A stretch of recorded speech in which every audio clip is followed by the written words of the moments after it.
what are some of the biggest mistakes you're seeing? And you just highlighted one of them, which is any loan officer that's entered one. That's obviously invalid to your point. What are some of the other big mistakes that you see out there? Well, I mean, one of the biggest mistakes you see out there, and you see it referenced in that Lighthouse consent order, is not getting a fair market third-party valuation for the services that are being performed. You need to know when you're paying someone in an MSA, you need to know that you're paying them the fair market value of the services, because anything in excess of that will lead to the conclusion that you're paying for a referral. So that's a big issue. Another issue is companies or lenders that don't ensure that services were actually rendered by the marketing party before payment is being made.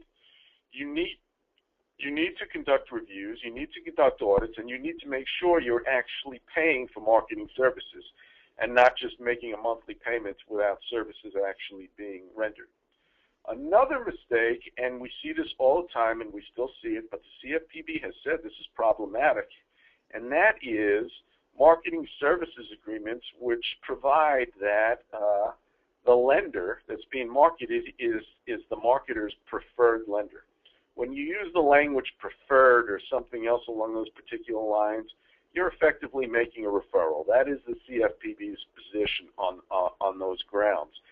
And so I don't like to see agreements that say you will refer to me as your preferred lender or your lender of choice or anything else, because that's an absolute endorsement and that's a referral as opposed to just marketing a lender themselves.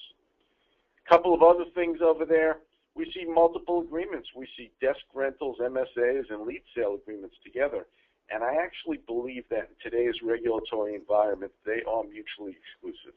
I don't think you have an MSA with a desk rental because then you have referrals that they say you're paying for by virtue of the fact that you entered into the MSA.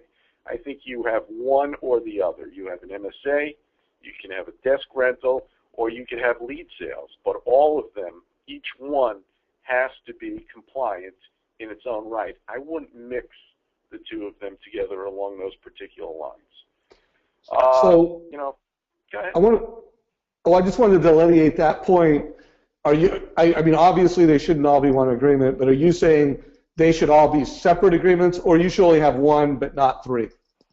Well, I'm saying today, in light of the enforcement actions that we have now seen, and in light of the regulatory environment that we're in, they should have one and not all three.